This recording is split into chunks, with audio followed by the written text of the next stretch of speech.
Consumer awakening mission में आपका स्वागत है। फ्रेंड्स, आज हमारा लाइव चैट, संडे का लाइव चैट 6:30 बजे जो था, उसमें काफ़ी डिस्टर्बेंस रही, नेटवर्क की प्रॉब्लम थी और जो आज का मेन इशू था हमारा, उसको हम डिस्कस नहीं कर पाए। मेरा आज का मेन इशू बहुत इम्पोर्टेंट था, जिस पर चर्चा करना बड़ा ज़रूरी था और मैं आज इसको मिस नहीं करना चाहती। आज का हमारा जो विषय था, एडजॉर्नमेंट्स की बात कही जाती है कि कंज्यूमर कोर्ट्स में जो डिले होता है कंज्यूमर कंप्लेंट डिस्पोजल होने में, उसका मुख्य कारण एडजॉर्नमेंट्स होती है। हम ये बात तो कह देते हैं कि एडजॉर्नमेंट होती है, पर एडजॉर्नमेंट्स क्यों होती है? क्या जजेस अपनी खुशी से एडजॉर्नमेंट्स देते हैं, या वकील इसका कारण होते हैं, या फिर पार्टीज खुद इसके लिए जिम्मेदार होती है? ये सारी चीज़ें सोचने की है, किंतु इसके अलावा भी बहुत कुछ है जो हमें जानना है। सागर के भीतर जाकर ढूंढोगे तो असली बात पता चलेगी। ये एडजॉर्नमेंट देने के समय क्या कोई जजेस खुश होते हैं ये देखकर कि कंज्यूमर के चेहरे पर कितनी हताशा और कितनी निराशा होती है? ऐसा नहीं होता है।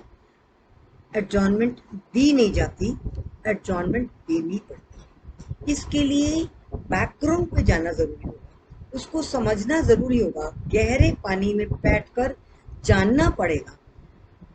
मैं आज केवल 4 पॉइंट्स पे बात करूंगी जो एडमिनिस्ट्रेटिव लेवल पर हमको करने की आवश्यकता है और जो मूल कारण है डिले का। उसके बाद हम आएंगे एडवोकेट्स पर, प्रोसीजर पर, सारी चीज़ों को छाना जाएगा। नेक्स्ट इशू मेरा वो होगा, किंतु आज मैं एडमिनिस्ट्रेटिव लेवल पे कहाँ क्या होता है उसकी चर्चा करना चाहूँगी। पहला कारण, poor administration at district level court. District level पे मैक्सिमम केसेस होते हैं जो कभी भी हायर कोर्ट में नहीं जाते। 30, 40, 50 हज़ार तक की वॉशिंग मशीन, एसी और इलेक्ट्रॉनिक गुड्स और मोस्टली मोबाइल फ़ोन या छोटी मोटी चीज़ें, ये केसेस कभी भी हायर कोर्ट में नहीं जाते।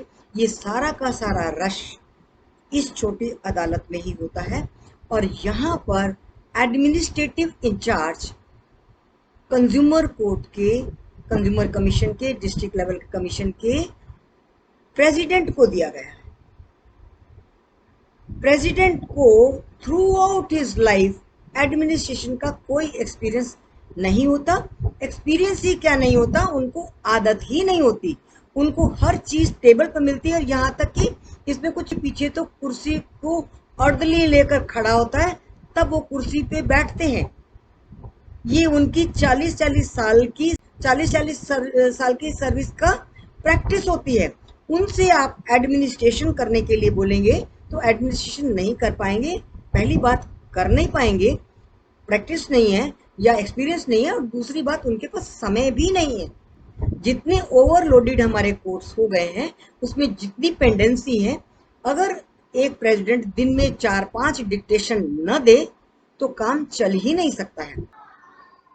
और जो बहुत ज़रूरी बात जानने की है वो ये कि डिस्ट्रिक्ट लेवल पर ही रजिस्ट्रार की पोस्ट नहीं है।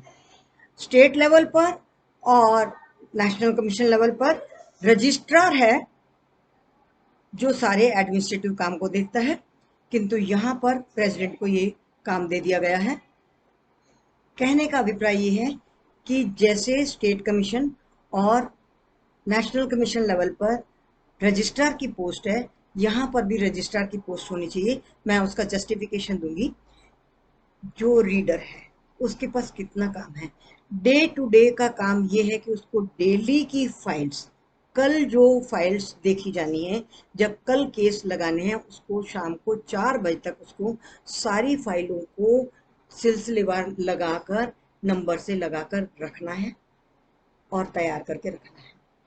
दूसरा, कल आने वाले कल में जो केसेस एडमिशन के लिए लगे हैं, उनको जजिस को, मेंबर्स को देना है ताकि उसको पढ़ ले और कल जब उनको एडमिट करने की स्थिति आएगी तो वो उनसे क्वेश्चन पूछ सके, उन्होंने फाइल पढ़ी हो, वो फाइलें भी उनको जजेस के हवाले करनी है। तीसरा, जो आर्गुमेंट्स की फाइल्स हैं, कल जो आर्गुमेंट्स होने हैं उसकी पूरी फाइल जजेस आज पढ़ेंगे।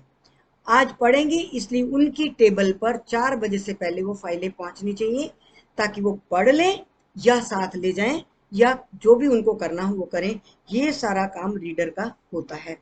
और आज जो केसेस हुए थे उनकी जो डिक्टेशन दी गई थी, जो डेली की नोटिंग हुई थी, उनको सारी फाइलों पर चढ़ाना है।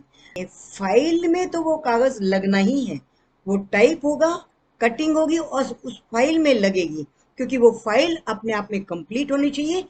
उस फाइल की कोई भी कंज्यूमर इंस्पेक्शन कर सकता है, उससे कोई भी कंप्लेनेंट आकर उसकी सर्टिफाइड कॉपी मांग सकता है। इसलिए ये सारी चीजें फिट होनी चाहिए।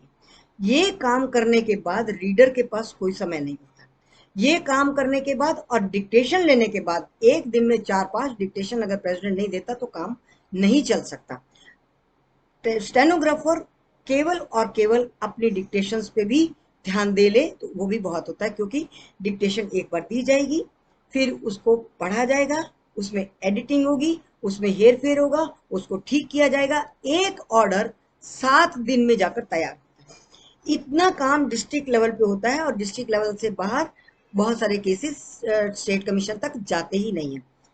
ये होने के बाद जितना भी एडमिनिस्ट्रेशन का काम होता है वो सब सफर करता है। फोटोकॉपी मशीन ठीक नहीं है तो वो आप एएमसी जिससे ली हुई उसको कॉल करें, उसको फॉलो अप करने का भी आपके पास टाइम नहीं है। कौन करेगा? स्टाफ है, पर ये सारी चीजें जिस मुस्तैदी से होनी चाहिए वो उस तरह से नहीं हो पाती। फिर लोग खड़े हैं सर्टिफाइड कॉपी लेने के लिए, सर्टिफाइड कॉपी नहीं मिलती, ऑर्डर हो चुके हैं, सर्टिफाइड कॉपी नहीं मिल सकती क्योंकि फोटो कॉपी खराब है। इस तरह से डिले होता है और इस तरह से जो कंज्यूमर है बड़ा ही निराश होता है और उनको कई कई दिन तक चक्कर लगाने पड़ते हैं सर्टिफाइड कॉपी लेने के लिए। जजमेंट हो गई है तो जजमेंट लेने के लिए अमूमन जो कोर्ट का काम है कि सर्टिफाइड कॉपी उनको बाय पोस्ट भेजनी चाहिए, बाय पोस्ट भी नहीं जाती। कई बार नोटिस नहीं भेजे जाते, नोटिस भेजा जाता है, नोटिस वापस आ गया, अनसर्व्ड आया, रिजेक्शन नहीं आया तो अनसर्व्ड आया तो उसको दोबारा भेजा जाना, दोबारा भेजने, तिबारा भेजने, इसके लिए भी इतना सारा जो काम है, इसको एडमिनिस्ट्रेशन देखने के लिए, इस सारी चीजों को संभालने के लिए एक रजिस्ट्रार की आवश्यकता जरूर है। एक अगर रजिस्ट्रार होगा तो चीजों को बांट सकेगा, किसको क्या काम देना है।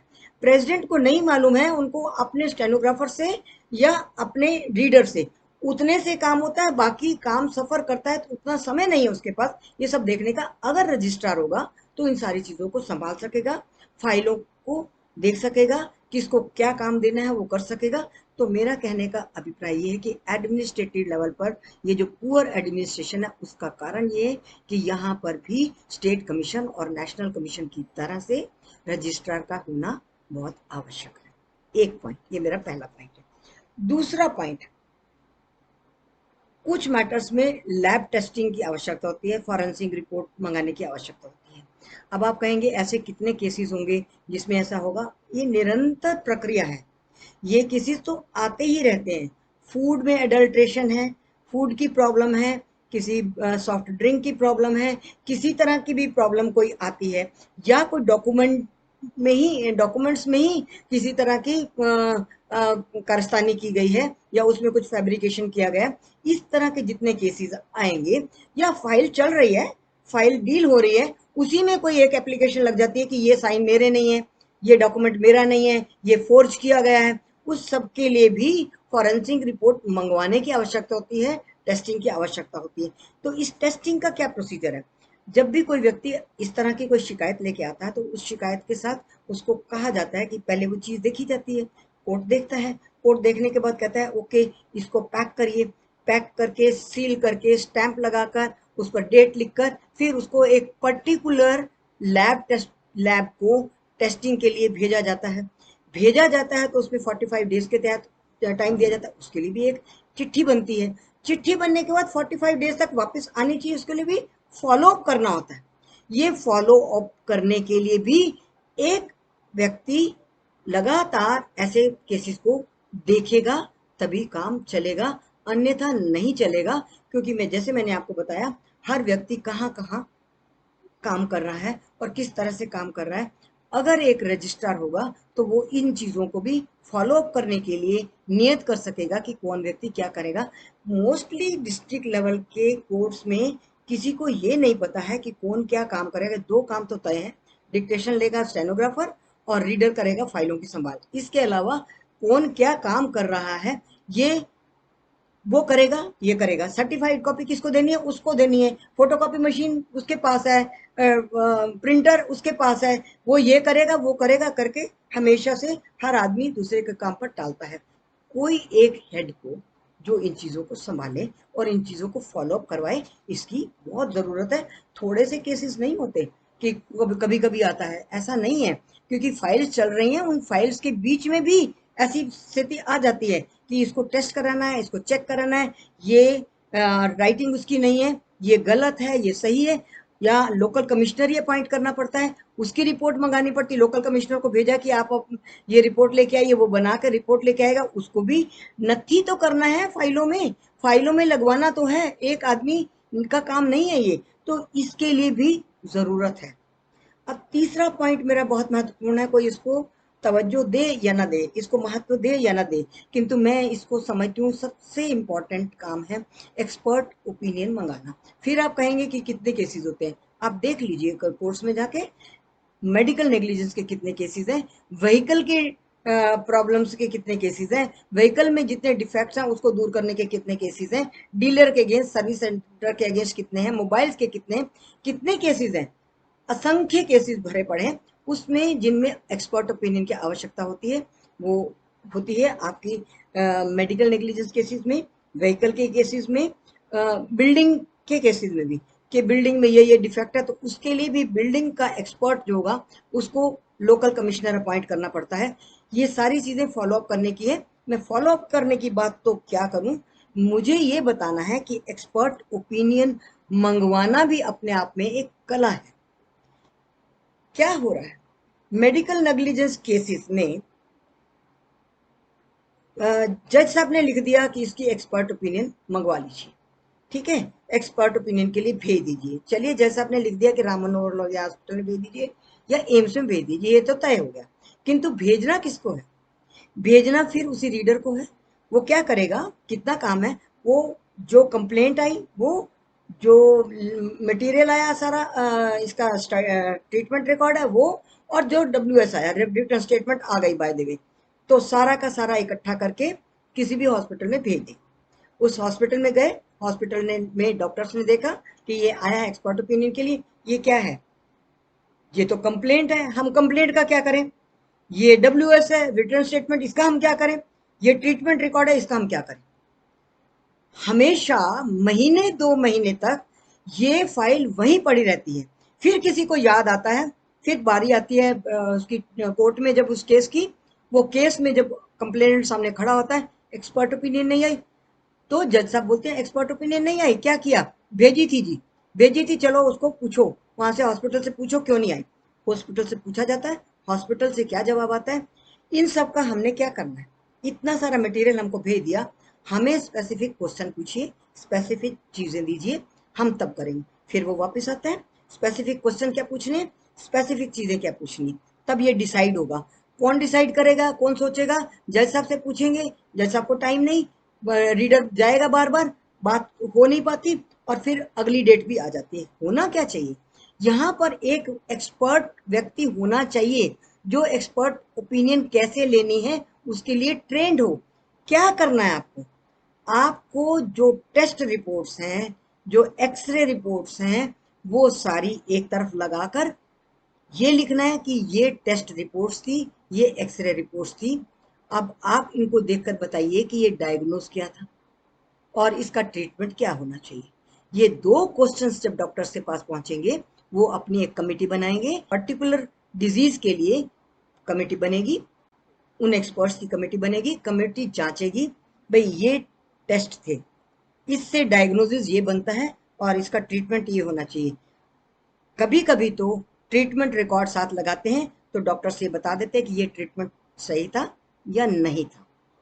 ये तो उनकी एक्सपर्ट ओपिनियन तब आएगी। अगर आपने कोई क्वेश्चन ही नहीं पूछा है, कागज भेज दिए, तो 4 महीने तो 5 महीने तो वैसे ही लग जाएंगे। कहाँ आप बात करते हैं कि 90 डेज में केसेस खत्म हो।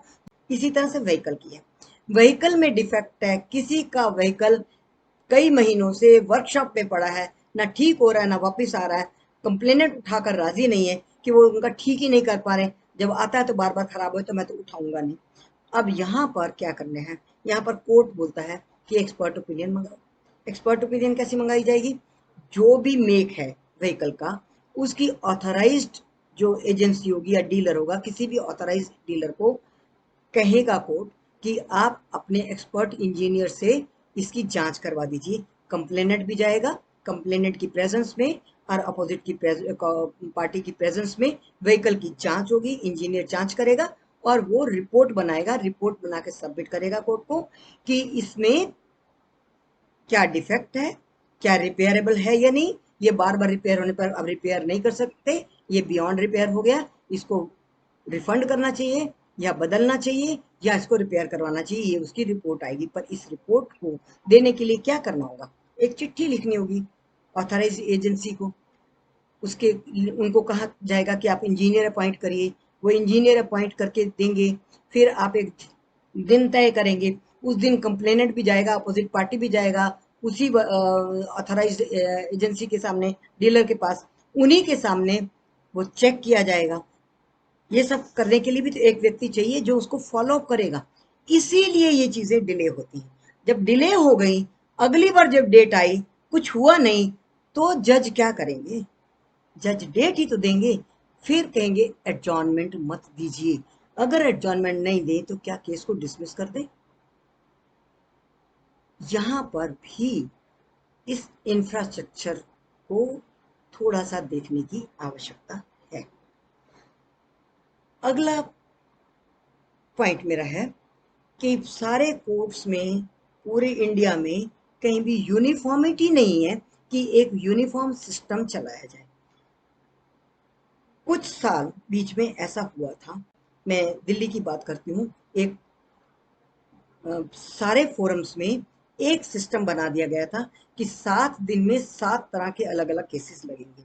जैसे एक दिन मेडिकल नेग्लिजेंस के केसेस होंगे, एक दिन रियल एस्टेट के केसेस होंगे, एक मोबाइल और छोटी मोटी इलेक्ट्रॉनिक गुड्स के होंगे, और एक दिन मिसलेनियस सारे केसेस को ले लिया जाएगा। उससे क्या होगा?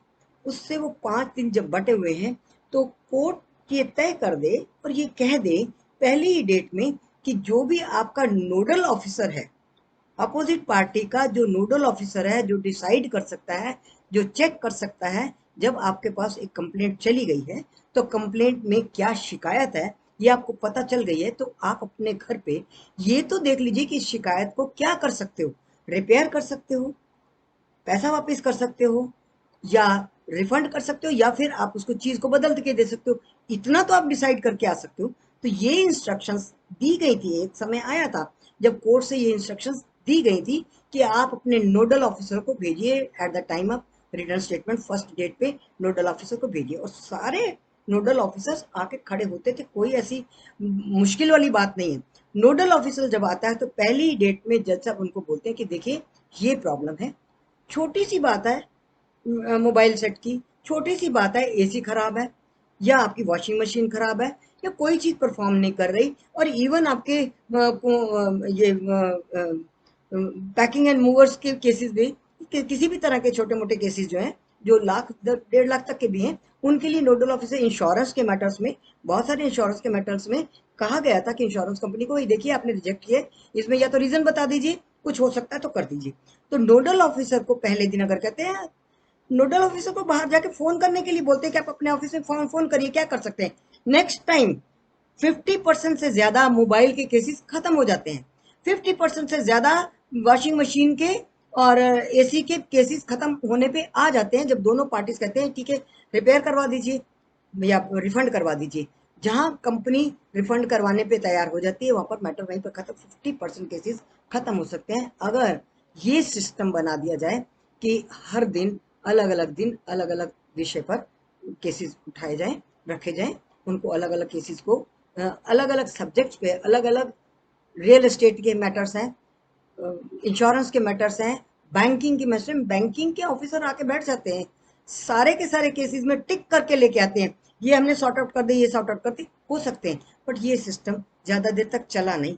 इसकी मॉनिटरिंग की ज़रूरत थी।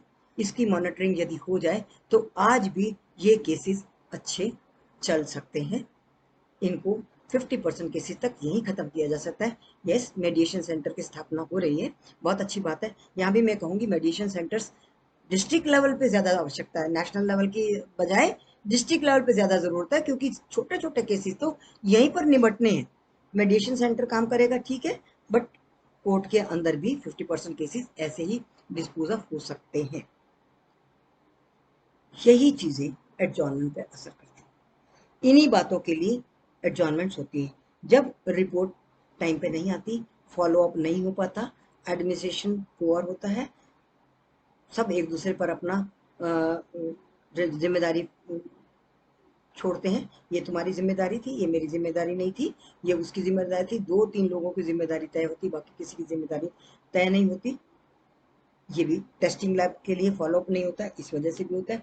नोटिस नोटिस से नहीं जा पाते, आया वापस, ऐसा देखा है मैंने कि नोटिस आया अनसर्व्ड तो उसको दोबारा भेज रहे हैं, और नोटिस आया रिफ्यूज्ड, रिफ्यूज होने का मतलब है कि नोटिस सर्व हो गया, बट अनसर्व्ड हुआ तो सर्व नहीं हुआ, वो अनसर्व्ड जो आया उसको फेंक दिया गया और आगे केस एक्स पार्टी चल पड़ता है। तीसरी डेट में व्यक्ति आ जाता है कि मुझे तो नोटिस मिला ही नहीं, मैंने तो सुना किसी से, किसी एडवोकेट ने मेरे एडवोकेट को कह दिया कि तुम्हारा केस चल रहा है। आपको नोटिस ही नहीं मिला, एक्स पार्टी ऑर्डर हो गया, वो एक्स पार्टी ऑर्डर तो जाकर अपील में जाना ही जाना है। यहां तक हुआ कि अनसर्व्ड आने पर, अनसर्व्ड होने पर भी नोटिस डस्टबिन में पड़े हुए मिले। इन सब चीज़ों की संभाल के लिए फिर मैं कहूँगी एक रजिस्ट्रार की आवश्यकता है, जो एडमिनिस्ट्रेटिव बांट सके, काम बांट सके, काम देख सके। अगर इन छोटी छोटी चीज़ों पर ध्यान दिया जाए तो एडजॉर्नमेंट शब्द जो है हमारी ज़बान से निकल जाएगा। ये नहीं निकला है, 2002 में भी अमेंडमेंट हुआ था, 2002 में ही जे मर्चेंट केस का, डॉक्टर जे मर्चेंट केस का ऑर्डर हुआ था, जिसमें बहुत सारी चीज़ों के लिए बकायदा कहा गया था, वैकेंसीज खाली ना हो, एडमिनिस्ट्रेटिव लेवल पे स्ट्रॉन्ग इंफ्रास्ट्रक्चर हो, सब बातें कही गई थी। 2002 में ही कहा गया था कि 3 महीने और 5 महीने में खत्म होना चाहिए। 2002 में ही कहा था कि 21 दिन के बाद आप इसको रिटर्न स्टेटमेंट के लिए पार्टी को चला जाना चाहिए। 2002 में ही कहा गया था कि 21 दिन के बाद, 21 दिन के अंदर अंदर केस एडमिट या डिनाई होना चाहिए। 2002 में ही कहा गया था कि एक बार अगर केस एडमिट हो जाता तो उसको अंत तक चलाना पड़ेगा, आपने एडमिट कर लिया तो उसको कहीं पहुंचाना पड़ेगा। ये सब कुछ हो चुका था। ये सब कुछ होने के बाद भी हम एडजॉर्नमेंट नहीं होनी चाहिए इतना कहकर बैठ जाते हैं। एडजॉर्नमेंट नहीं हो, कोर्ट एडजॉर्नमेंट नहीं दे, अब कोर्ट एडजॉर्नमेंट नहीं दे तो कैसे ना दे, ये भी तो प्रश्न है। तो फ्रेंड्स, मैंने आज खुलासा कर दिया कि कोर्ट के अंदर भीतर तक जाकर देखें तो कहाँ क्या होता है। और 2002 में के अमेंडमेंट के बाद ये समस्या आई थी कि कैडर यहाँ पर एक ही है, सारी मिनिस्ट्री के एम्प्लॉइज इधर से उधर ट्रांसफर होते हैं। मिनिस्ट्री यदि किसी को ट्रांसफर करती है तो स्टैंड रिलीव करके कर देती है, स्टैंड रिलीव करती है तो एक जो स्टेनोग्राफर जिसने 5-6 डिक्टेशन ले चुका होता है वो अपनी डिक्टेशन के साथ ही ट्रांसफर हो जाता है। वो जो 5 डिक्टेशन दी थी जज साहब को दोबारा डिक्टेशन देनी पड़ती है। तो इस बार 2019 के एक्ट में ये प्रावधान किया गया था कि जो एम्प्लॉय काम करते हैं कोर्ट में वो अंडर सुपरविजन ऑफ प्रेसिडेंट करेंगे, मीनिंग देयर बाय कि सुपरविजन प्रेसिडेंट की होगी तो स्टैंड रिलीव नहीं होगा, और अगर रिलीव होगा तो उनकी मर्जी से होगा। एक तरह से कैडर को अलग करने की बात थी कि इसका कैडर अलग कर दिया जाए, जो कंज्यूमर कोर्ट्स में काम करने वाले एम्प्लॉयज हैं उनका कैडर अलग कर दिया जाए, ताकि ट्रांसफर के समय थोड़ा सा देखा जा सके, थोड़ा सा कंट्रोल हो सके कि सडनली स्टैंड रिलीव ना हो, 1-आध महीने का टाइम दिया जाए रिलीव करने के लिए। किंतु आज भी स्थिति यही है कि वो स्टैंड रिलीव वाली स्थिति परिवर्तन नहीं आया है और ना ही अभी उनका कैडर बदला गया है, जबकि 2019 में ये प्रावधान किया जा चुका है। तो ये छोटी छोटी चीजें हैं जिनको हमको देखना है। यदि ये चीजें देखी जाए तो एडजॉर्नमेंट न हो, इसकी बात हम तब करेंगे। तो thank you very much friends, आज के लिए इतना ही। हम फिर मिलेंगे नए विषय के साथ और नए इश्यूज लूंगी मैं इसमें। आज मैंने एडमिनिस्ट्रेटिव पक्ष लिया है और भी बहुत सारी बातें हैं जो हमको करनी है, हम करेंगे कि कहाँ कहाँ पर झांकने की आवश्यकता है, कहाँ कहाँ पर धागे खोल कर भीतर जाने की आवश्यकता है और कहाँ कहाँ पर क्या कुछ किया जा सकता है। ये मेरी अपनी व्यूज हो सकते हैं, ये मेरी अपनी एक्सपीरियंस हो सकता है या मेरी अपनी बात हो सकती है। आप सहमत हो या ना हो ये आपकी बात है, किंतु मैं ज़रूर चाहूँगी कि आप अपने व्यूज अवश्य दें। Thank you.